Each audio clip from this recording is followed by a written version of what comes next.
Adrian the Alchemistic here. So it's Friday the 13th, and Spirit literally woke me up out of bed at, I don't even know what time it is. It's like almost 1 in the morning to do a video for the collective. So let's just get to it. Clearly something important if Spirit literally just woke me out of bed and said, do the collective reading right now. I was like, do I have to? And ultimately, I listened to Spirit and I'm doing the reading. So let's see, Spirit, what is so important about today's collective reading? What does the collective need to know?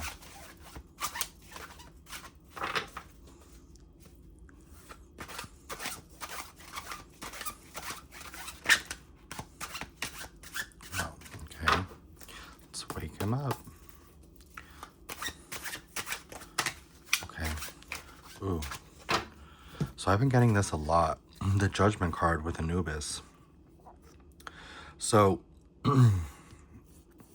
again, with the Ankh and then the weighing of the heart to the feather, it's a decision that has to be made. Okay. And it's the measure of your heart that's important. Again, 20. It's card number 20. The two X's, 10 and 10, 20. So I don't always point out the numerals, but for some reason 20 is something I don't Spirit, what's the 20 about? I'm hearing 20th anniversary.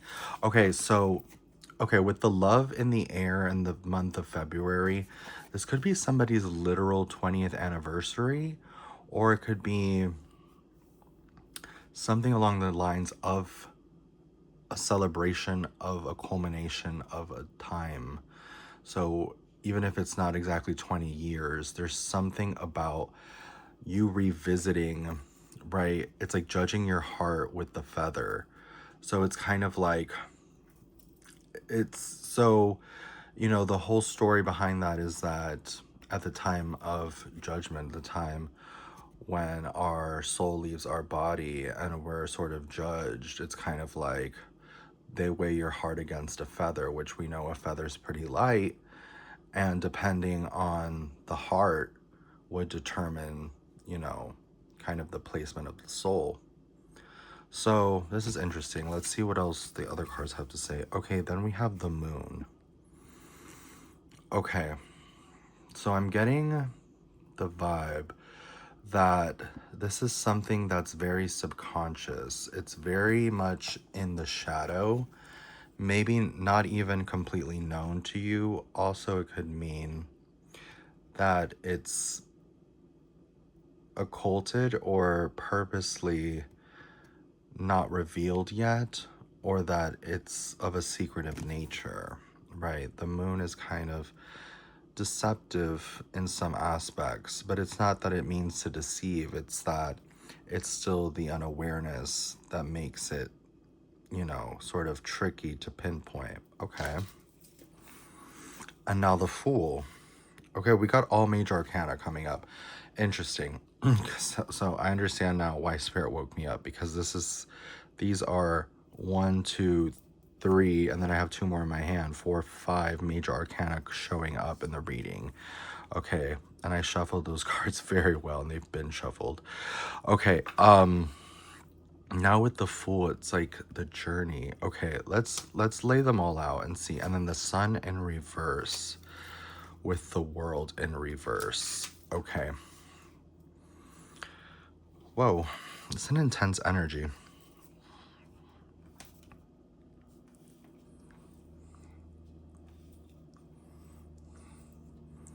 Okay, so what I get from all these cards laid out is that essentially about weighing a decision, but it's bigger than a decision. It's not something it's almost like You've chosen something. Your soul has chosen something, whether you know it or not. And you've embarked on this journey, right? And it's not all sunshine and rainbows. It's actually quite, I'm hearing left-hand path or shadow realms. And with the world in reverse, it's kind of like the underworld is what I'm hearing. So, and then Anubis is kind of like, not kind of, he is the deity of the underworld, right? Guiding souls and such. Okay, there's an intense energy around this reading. Okay, we're gonna have to go to another deck to kind of figure out what's going on. Okay, I'm gonna go into this tarot deck. Okay, Spirit, what's happening with this reading? What are you trying to tell us with these major arcana cards?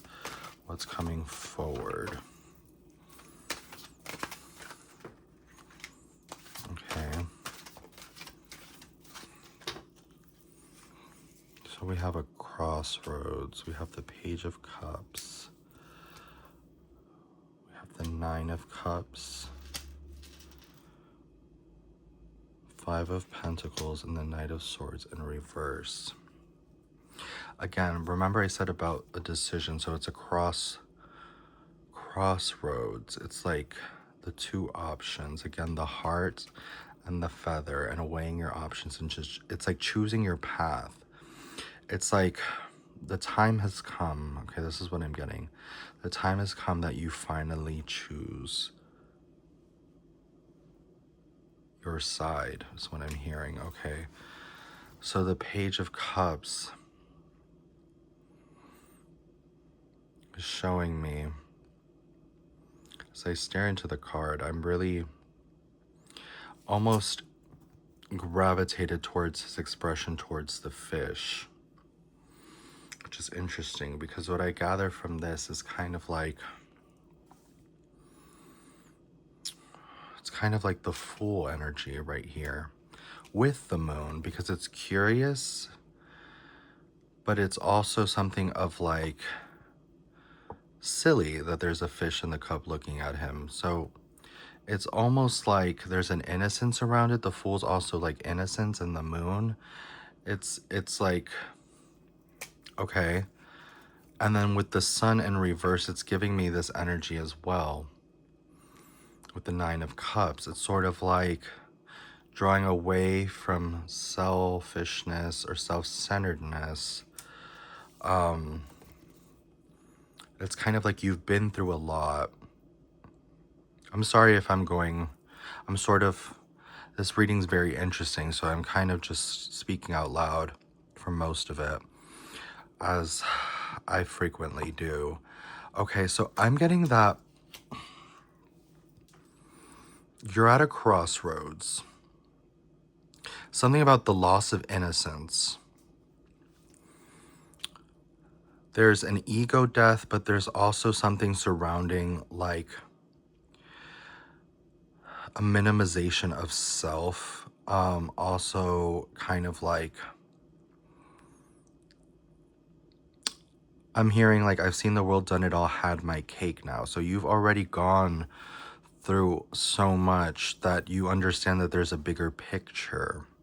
Okay, and it involves helping people who have been through what you've been through.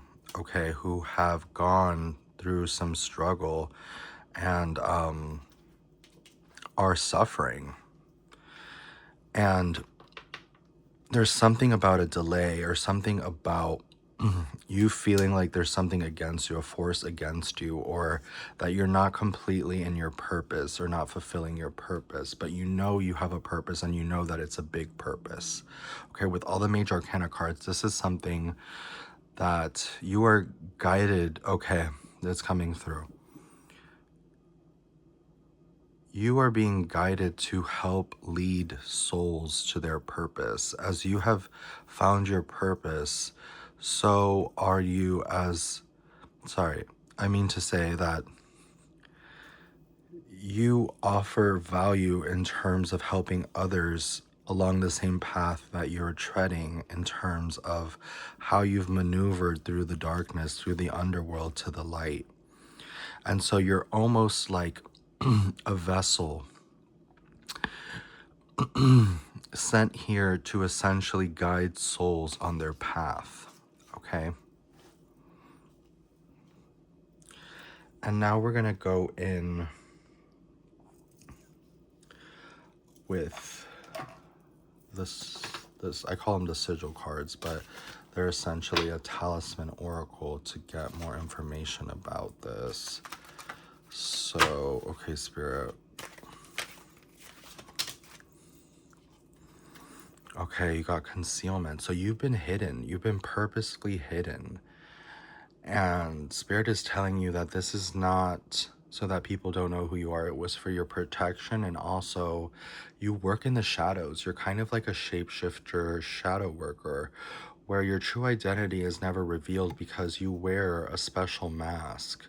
And it's not that, the mask is your protection, but it's also a way in which you mirror people so that they can learn their lessons. It's kind of giving me the Hayoko empath vibe of like a jester who is like a sort of empath who's drawn to people who are in certain situations who might be suffering, and you bring about a new perspective, or just not even a new perspective, you almost mirror what's happening so that they become aware and that they're able to integrate and align in a way that they haven't met someone like you before. So it's like an interesting energy. Okay, that's what I'm getting from that. Okay, is there any other card that wants to come out from this deck? Spirit. Any other card wants to come out from this deck? Okay, almost, but okay, one more time.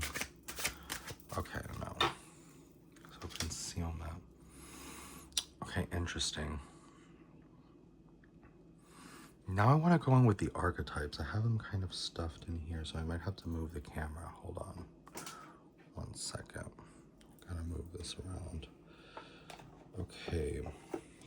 They're calling out to me, so are these. But we're going to... Where are they? I might have to pause it. I don't want to pause, so we're just going to move this around. Okay. I know they're here somewhere. Oh, we're going to look at these two. Okay, interesting. They guided me to another deck. Okay. I just got this deck today, and it's so interesting. Okay. Spirit wants me to put it to use. Okay, so we're going to go next with the archetype cards. So these are hard to shuffle. There we go. Okay. So what archetypes are we dealing with, Spirit, in this reading? What archetypes? Okay. Okay, I only take the ones that pop face up. So we're going to put these back, and we're going to ask Spirit one more time. Is there any other cards? Okay, these two as well. So we have Gnosis. Ooh, the stone. We have Alethea, the mother, and the castle. Okay, very interesting, especially with Gnosis. So this path which your soul has chosen, which you are remembering that you've chosen, okay, that you are remember, because everything is a remembering. So that's part of the Gnosis, is remembering that you chose this for a reason, and also that through Gnosis, through that process of coming into Gnosis, we start to, it's almost like, how I see it is that there is sort of like a block of marble, and you're chipping away at all the things that you realize were never the truth, or were, constructs that were essentially not of your own understanding, but rather programmed. So it's a chipping away of all the untruth to see what's finally behind the veil, or what was always there, but that was shrouded in a bunch of other misconceptions or, false beliefs, etc., etc. Okay, the stone, again, the marble. So, okay, the stone for me is the piece of marble. It's also the sword and the stone. It's sort of like, it's also a pillar. I'm getting like a cornerstone, also is what I'm hearing, and something pivotal, like a keystone or something vital. And then also the philosopher's stone, as you could see, the triangle, the square, the circle. So this is the elixir of life. This is also the alchemical gold, right? This is like what gnosis is about. It's seeking the philosopher's stone, which essentially is immortality, but it's not just immortality, it's more so that understanding of the inner divinity, etc., etc. And reaching that point where it's not just a philosophical understanding, but an experiential revelation, I would say, or experience. Then Aletheia. So what I get is mostly from this imagery, sort of like the duality and the yin and yang of the duality and the contrast needed to see. So as you could visualize in this card, right, with the mirroring effect of the roses, right, that they're not opposites, but rather they're contrasts needed in order to see the full picture. Okay, because you wouldn't see an image if you didn't have something behind it to contrast it, to see what it is. Like if everything's all white, it's just blank.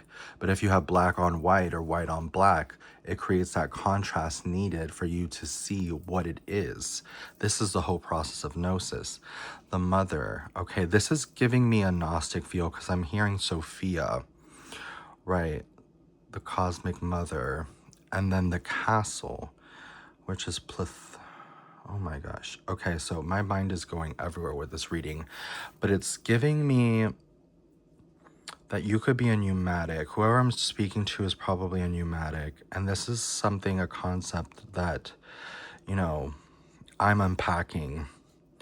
Okay, so it's part of the sort of philosophical thought of the Sethian Gnostics, which I've been sort of interested in for some time and kind of, developing, the language in which they use to express their ideas. So, though I'm not totally there, what I'm gathering from this reading is that you could be what they consider a pneumatic, or a soul that is a fragment of the divine encapsulated in the material world. Now I want to go into the tree of life and see if this is the path that you're on. Which path is it out of, the tree of life, the path workings according to Kabbalah?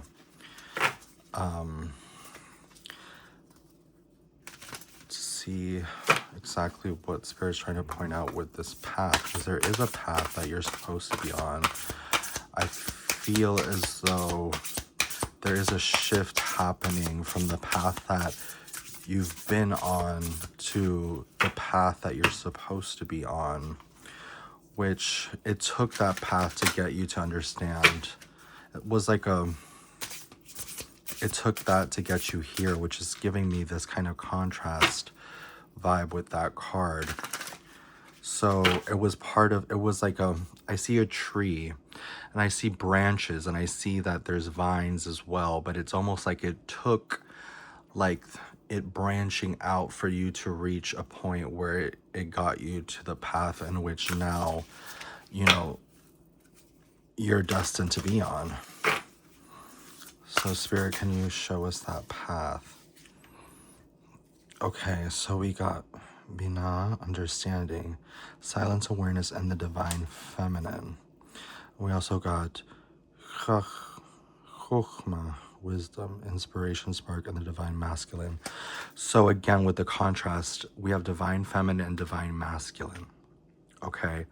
So it's something about the unification and the integration of both the divine masculine and the divine feminine. Okay.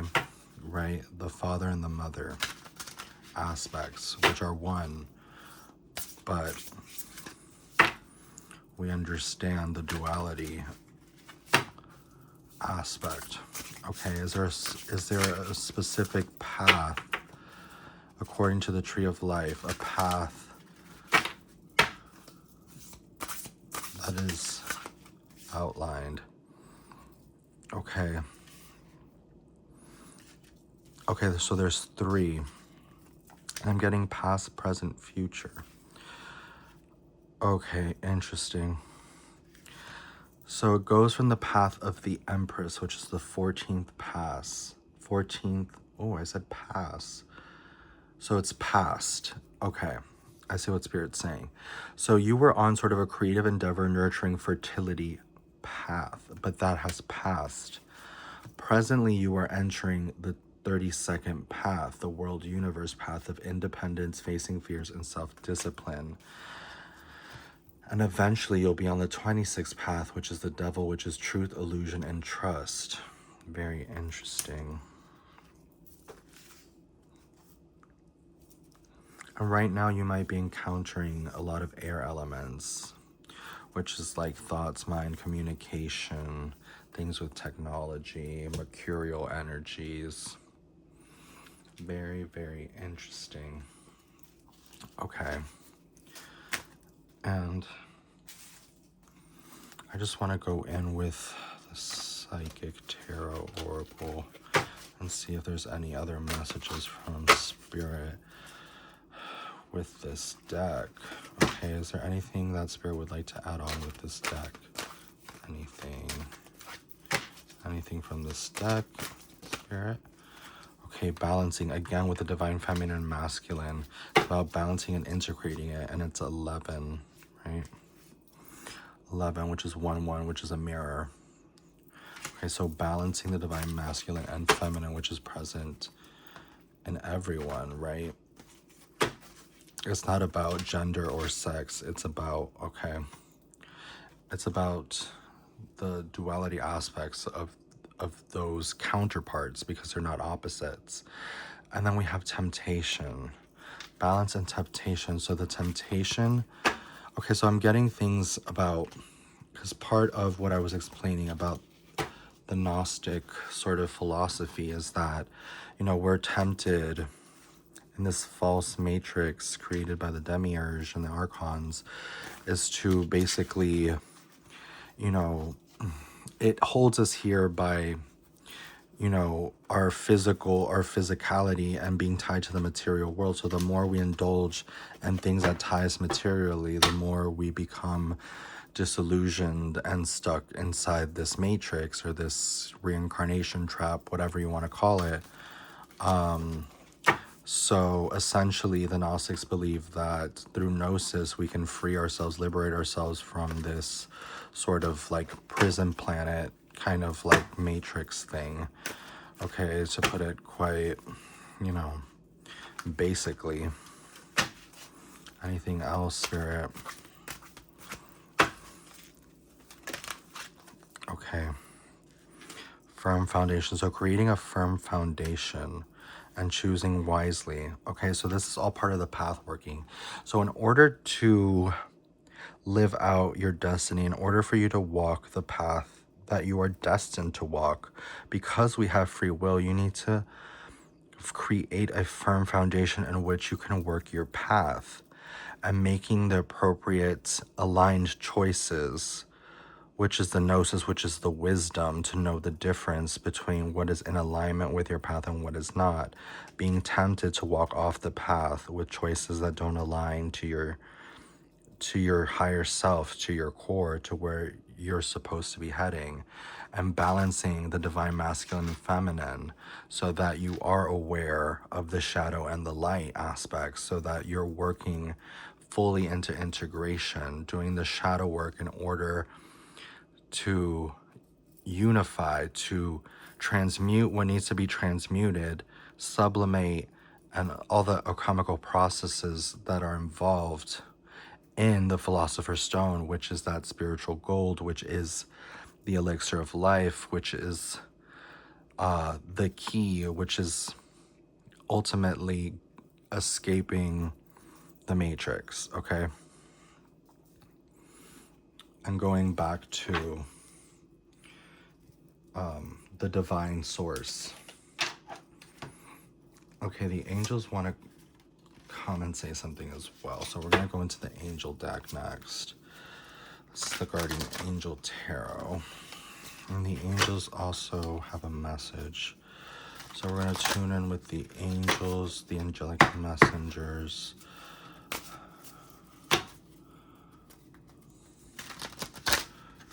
Okay, let's see, Spirit. What do the angels have to say about this? Okay. Okay, interesting. So the world coming out again. So it's about completing cycles, accomplishment, and celebration. Then we have the Page of Fire, creative, enthusiastic, motivated. The Chariot, willpower, victory, and recognition. We have the Queen of Earth, gracious, practical, and capable. Was there another one that was hiding? I think that's it. And then on the bottom, we have Seven of Fire, which is challenge, determination, and resist. And what? Yeah, resistance. Okay, so what I'm getting from the angels, what the angels are trying to say, is that in order to complete your mission, in order to complete what your soul has been reincarnated through a series, through multiple lifetimes, right? Okay, is ultimately the movement forward, right? It's the ascension process. It's you learning all the lessons and remembering from other lifetimes exactly how to ultimately reach that point of gnosis where you're no longer in the reincarnation cycle. So the Queen of Earth is giving me that the capability, that you have the capability, you have the willpower, okay, you have the motivation to do it, and you're now in a place where you've completed a lot of karmic lessons in order to achieve this very pivotal, important part of your soul growth and evolution, okay? And with the Seven of Fire on the bottom, it's like you've been through a lot. You've been through a lot of challenges, but it's only made you stronger. It's only made you more determined. And, okay, so the angels say that you're prepared. You have what you need, okay? And I'm going to just go into one more deck. And I guess I'm going to go into the tea leaf cards to see if there's any messages from the spirit guides and the spirit team to give us any advice or any additional messages. So with this, again, with these cards, I let them fall face up to consider them. Okay. We have the box. Okay, receiving a gift. So your spirit guides are going to send you a gift of some kind. Okay. I'm getting that. Okay.